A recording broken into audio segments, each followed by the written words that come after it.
tough to know here at Eden Park, though. I mean, when you look at the surface tonight and the way the ball's coming on, the score 158 is not enough, but the scores vary so much. We've seen teams bowled out, we've seen teams 50 for 5, and then someone come out and go whack. What is key is you need to take wickets with a new ball, and if you're able to do that, and I think, gosh, if you look at the Indian tour, that's one of the things that stands out for mine, is the way they have used the new ball in the power plays in the one days, especially, and now tonight. It was Shami and Kumar in the ODIs.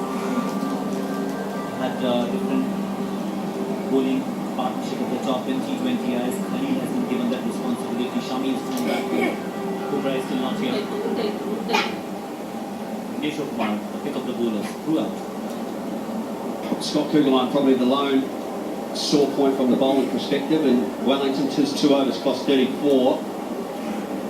And the man who did most of the damage against them was Sikadawan. So this will be a battle in the mind